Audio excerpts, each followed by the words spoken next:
Amigos, ¿qué tal? ¿Cómo están? Gracias por acompañarnos. Estamos en una emisión más de Top Líder y estamos muy contentos, como siempre, y es mi característica, estar feliz, porque cuando conocemos personas que nos aportan, siempre va a ser una dinámica completamente distinta y nos va a llenar, a alimentar.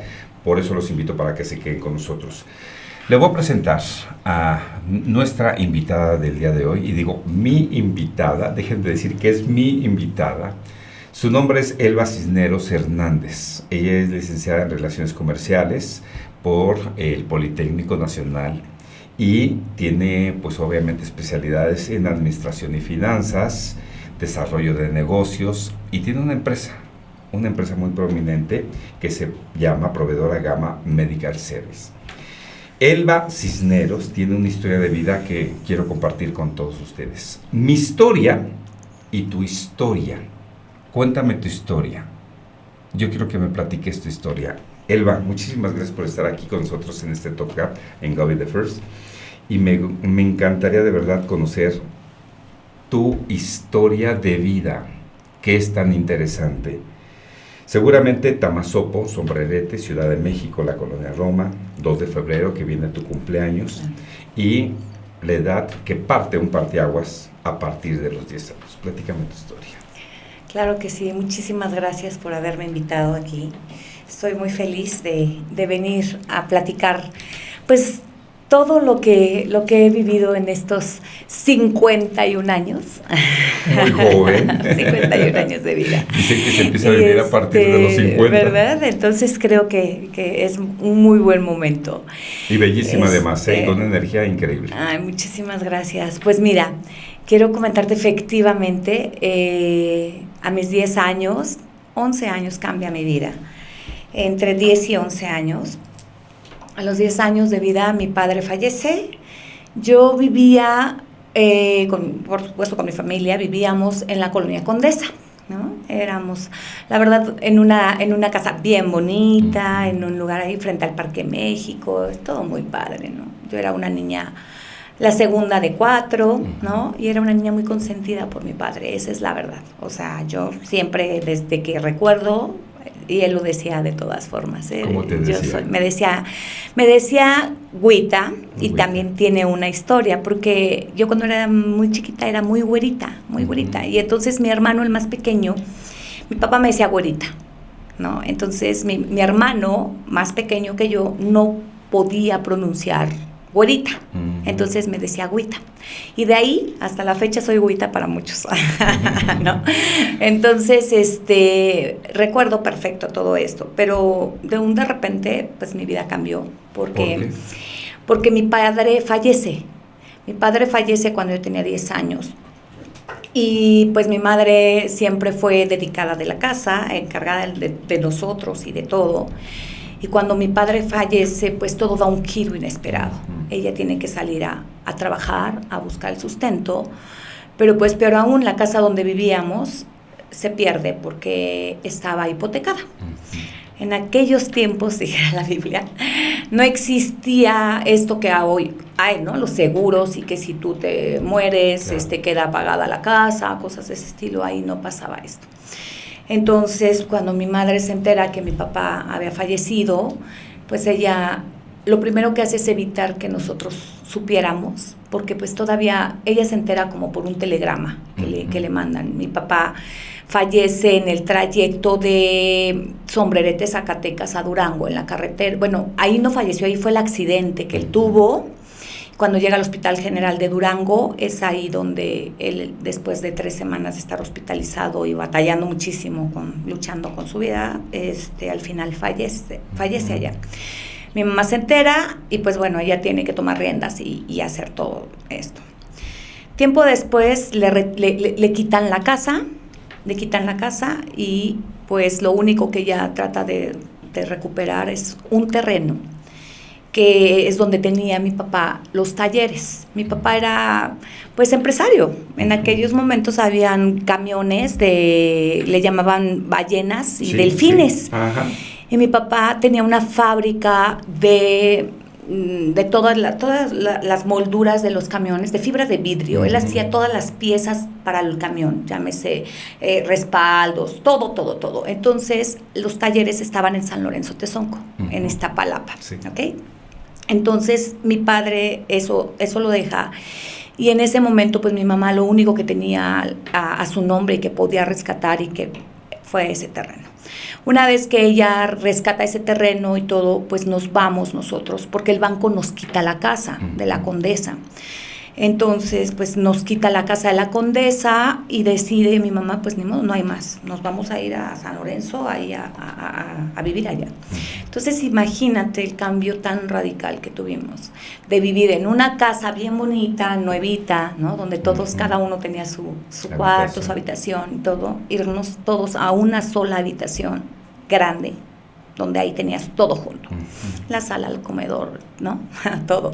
Pero además, pues, era un lugar que no tenía servicios, no había ni pavimento, ni agua, ni drenaje, ni nada de esas cosas. Entonces, pues, ahí viene todo el cambio completo. A los 11 años, tiempo después que nos enteramos que mi papá fallece, a los 11 años, yo me empiezo a enfermar muy grave, de gravedad, literal. Pero mi mamá no se percataba porque ella se iba a trabajar. Y entonces ella nos dejaba listos a todos, nos dejaba comida, esto, aquello, pero a mí me da una enfermedad que ahora le llaman bulimia o anorexia o este tipo de cosas, pero todo se detonó porque yo me deprimo al cambio tan terrible. Me deprimo porque pues mi papá ya no estaba y de repente ya no tienes a tus amigos que tenías, ya no vas al colegio que ibas, o sea, todo y sin explicación alguna, simplemente esto pasó. Cuando 6 meses después, y casi a los 11 años, mi mamá se empieza a percatar de mi situación de salud y entonces me lleva urgentemente al centro de salud más cercano, literal, y entonces le dicen, ¿sabe qué? Esta niña pues no está mal, está grave, entonces la tiene que llevar, me dan un pase para ir al Hospital Juárez de México. Sí. Con 11 años, mi mamá me lleva al Hospital de Juárez de México y en cuanto llego, pues soy ingresada. Ahí le dicen, pues su hija está grave, o sea, porque yo ya estaba grave, y ahí me ingresan y yo estoy en el hospital pues aproximadamente 7, 8 meses. Ahí empieza todo porque pues todo el tiempo con catéteres, con sondas, me empiezan a dar alimentación incluso en el estómago de manera directa, ¿no? Porque pues yo ya estaba en una situación muy grave. Pues era hasta cuenta como una niña somalí, ya con los huesos y todo mal, y física y anímicamente todo mal. Entonces, a los 7 meses, a mi mamá le dicen, ¿sabe qué? Su hija está desahuciada, se la tiene que llevar ya, porque no podemos hacer ya más por ella. Entonces, le dan la noticia a mi mamá y pues mi madre dice, pues está bien, o sea, mañana me la llevo.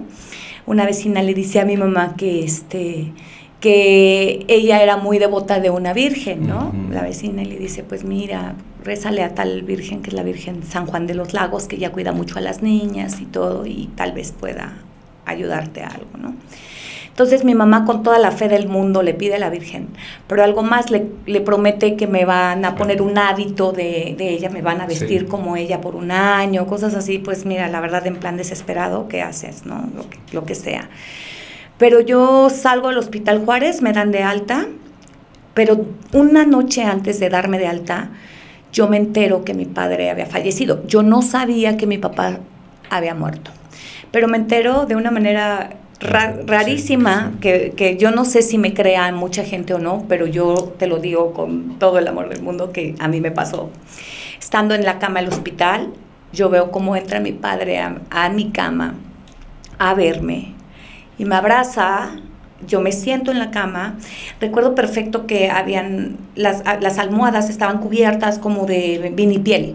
Entonces, cuando me abraza mi padre y entonces yo le empiezo a reclamar, ¿por qué no habías venido antes? Y empiezo a platicar con él, todo, y empiezo a llorar y le empiezo a pedir que, pues que yo me quiero ir con él, que quiero estar bien.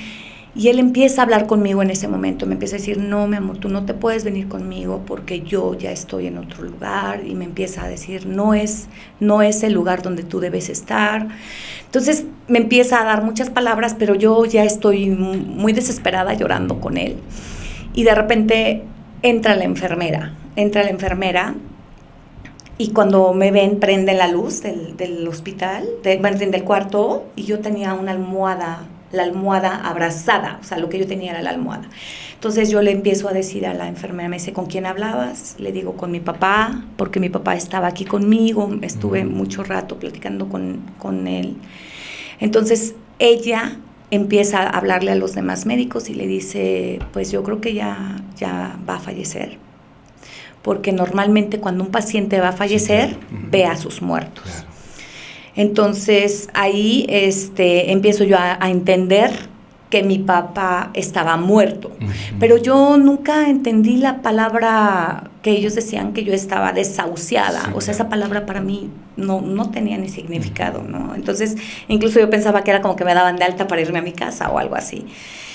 Entonces, efectivamente, el otro día salgo del hospital y pues ahí ya me lleva mi mamá a la casa, de regreso a San Lorenzo Tezonco.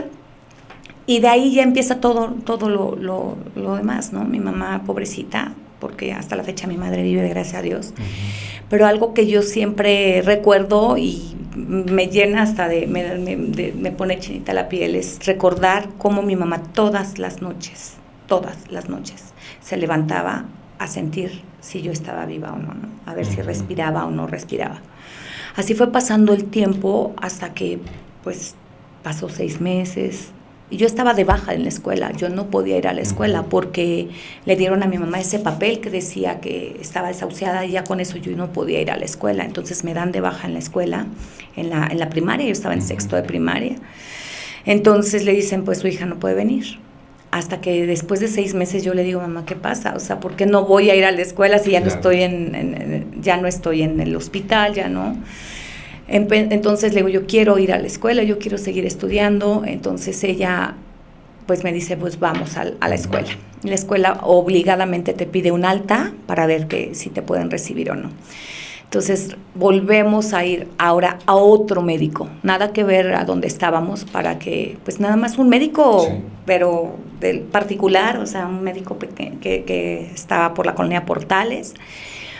Y este médico, al momento pues que le llevamos los estudios que teníamos, todo, nos manda a hacer otros estudios extras para saber qué pasaba. Y de repente dijo, esto a mí no me cuadra. O sea, Elba está completamente sana. O sea, sí estaba yo anémica, Juan, pero nada que ver con todo lo que decía los estudios, ¿no? Entonces de ahí empieza todo y entonces él me da la alta para salir. Pero algo que a mí me quedó muy grabado de lo que mi padre siempre me dijo en esa entrevista o en ese encuentro que tuvimos, es que, hija, tú tienes que echarle muchas ganas. O sea, no es el momento ahorita, tú tienes que trabajar. Te voy a pedir de favor que le ayudes mucho a tu mamá. No sueltes a tus hermanos. Tú eres capaz de hacer lo que tú quieras, Y algo que quiero que te quede bien claro es que las cosas o las personas que no te sirven, lo tienes que tirar a la basura. Entonces me dijo algo muy importante. ¿Recuerdas cuando estuvimos jugando, ¿no? Una ocasión que tuvimos que tirar tal cosa? Y yo le dije, sí, me dolió porque yo era una muñeca que yo quería mucho, estaba rota, pero él me hizo ver que ya no me iba a funcionar esa muñeca porque estaba rota. Entonces se tenía que tirar porque ya no había forma de corregirla. Esto que te cuento ahora o después del tiempo me empezó a hacer sentido, claro, todo lo que él me decía, pero a mis 11 años yo no tenía eras visión. Una niña, era ¿no? una niña y sobre no todo tenía idea. Eres una extensión de tu papá. Sí, al final creo que sí. Y el amor de tu mamá. Exactamente, así es. Porque tu mami está contigo, sí. Digo, tu papá también, ¿no? Pero es sí, una claro. extensión de tu papá siendo un empresario. Claro. Te conviertes en una empresaria. Y hoy por hoy, una frase que me llamó mucho la atención, que tú puedes hacer todo. Como esa niña desahuciada, ¿no? Que estuvo varios meses en el hospital, que tu mamá estuvo batallando. ¿Te vistieron nada más de la Virgen? Sí. ¿Un año? Un año completitito. Un año. Ajá. Todo ayuda. Todo. ¿Cómo, de qué manera hoy lo ves, lo visualizas y cómo ayudas a las personas a entender esa parte? Eso que dices es bien increíble, porque hay algo que tienes que saber también. O sea, nosotros pasamos hambre. O sea, la verdad es que Claro. cuando mi mamá salía a trabajar, pues imagínate, ella no era profesionista, ella no tenía algo que te dijera, yo soy tal cosa, ¿no? Entonces ella buscaba la manera de salir adelante vendiendo joyería, vendiendo cosas. Uh-huh. Pero yo sabía también, a mí me quedaba claro que el vender cosas era lo que te daba dinero, ¿no? Entonces yo empiezo a ayudarle a mi mamá a vender cosas. Y yo te digo con mucho orgullo hoy, yo a mis 11 años salía a vender con mi madre al Metro Tasqueña. Uh-huh. Todo lo que ella hacía. Hacía muñequitos de peluche, hacía muchos collarcitos, hacíamos manualidades, ella tejía muchísimo. Y entonces nos íbamos al metro. Nos íbamos al metro a vender cosas, y yo, la verdad es que para mí hoy es un gran orgullo decírtelo. Claro, por supuesto. Porque para muchos era pena, ¿no? No, me claro, llegaban claro. a decir, ay, qué pena que estés trabajando en el metro, ¿no? Porque había quien me llegaba a ver. Y sí, te soy honesta, de más chica, pues me daba como pena de repente cuando me decían, ay, te vimos en el metro vendiendo, ¿no? Pero hoy no me da pena. Porque el trabajo dignifica. Y lo que estabas haciendo era dignificar el honor de tu papá, claro, de tu mamá y el tuyo propio. Y además eras una niña muy bonita y te compraba todo. Sí, mi papá siempre me consintió con lo que yo quería, entonces así fue. Oye, fíjate que me llamó mucho la atención, ya nos estamos pasando un poquito de tiempo. La entrevista está muy buena para que se quede con nosotros. Vean nada más la resiliencia que hay en toda esta historia. Te pusieron muchos catéteres. Sí, claro. Cositas. El catéter, pues obviamente es un elemento importantísimo para los médicos, para aliviarnos a nosotros que nos introducen en la piel. Y hoy tienes una empresa de catéteres. Claro. ¿Tiene algo que ver? Claro, por supuesto, creo que tiene mucho que ver. Uh-huh. Cuando yo... Y fue coincidencia, me queda claro que las cosas se te van acomodando. Yo cuando entro a mi primer trabajo formal, entro a una empresa que vendía productos médicos, ¿no? Yo siempre trabajé en ¿Coincidencia o diosidencia? Tal vez, sí, exactamente. No es coincidencia, ¿no? La verdad no hay casualidades, ¿no? Pero entro ahí y yo me empiezo a dar cuenta que pues todo eso yo lo conocía porque lo había usado en el hospital. Uh-huh. Algo que te puedo decir es que hoy yo no tengo venas, o sea, mis venas me las terminaron de tanto estar en el hospital, y hace 3 años estuve por segunda ocasión hospitalizada en la terapia intensiva y también desahuciada. Entonces, volví a reforzar toda esta parte, ¿no? Te quiero decir que de ahí nace seguramente el amor hacia los catéteres y hacia el saber qué más, ¿no? Cuando un momento yo empiezo a trabajar para estas empresas que venden catéteres, pues yo me convertí en vendedora y en una vendedora de catéteres. Pero hoy que soy empresaria, yo decidí que yo quería importar a México, no cualquier catéter, los mejores catéteres, la mejor tecnología de terapia de infusión para todas y todos los pacientes como yo, que hemos sufrido y batallado, que estamos a veces ya hasta hartos. Olvídate la enfermedad, man. O sea, esto va más allá de la enfermedad. Esto, el que tú estés hospitalizado y no tengas una buena canalización, o que llegue la enfermera con su bolsita o su guante con agua caliente y te diga, ay, otro piquetito, madre, vamos, otro, aguanta.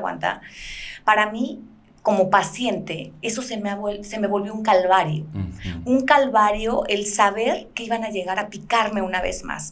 Y olvídate de la enfermedad de base. Tú sabes que con lo que te van a meter se te va a curar o te vas a curar o es probable que te cures. Pero ese piquetito que te dan todo el tiempo, y no es uno, a veces son muchísimos piquetitos, para mí fue el peor de los calvarios. Y de ahí viene mi amor hacia los catéteres y decir, yo quiero ver la mejor tecnología y traer a México algo que a nosotros como pacientes nos ayude y que no estemos que no te Sí, estén claro. piqueteando todo el tiempo. Cero sufrimiento. Claro, Cero claro, sufrimiento. claro. Elba, pues la verdad que esta historia a mí me llama mucho la atención y sobre todo que me gustaría que ya para finalizar le dieras un mensaje de esa agüita, ¿no? Como te decía tu hermano, porque no podía pronunciar güerita, tu papá que seguramente está aquí con nosotros, tu mami que nos va a ver muy pronto y desearte pues que cumplas un año maravilloso en este 2 de febrero, día de tu cumpleaños. Y que tienes mucho por dar, tienes una extensión importantísima a todo lo demás y además el amor por los catéteres y el amor también porque como fuiste paciente, entonces es importante y fundamental. Detrás de cada historia, detrás de cada quizás sufrimiento, ¿no? O lección de vida, hay cosas importantes. Hoy sí se puede hacer todo. Claro. Hoy tu vida ha cambiado completamente. Totalmente. Tu vida es generosa. Sí. Sí, mi vida Regálame es un mensaje de generosidad para todo nuestro público para despedirnos. Ay, Dios mío. Mira, yo siempre he dicho que soy la consentida de Dios. Esa es la verdad. Qué bonito. Y sí, la vida conmigo ha sido muy generosa. Pero ¿sabes por qué? Porque creo que yo soy muy generosa con mucha gente.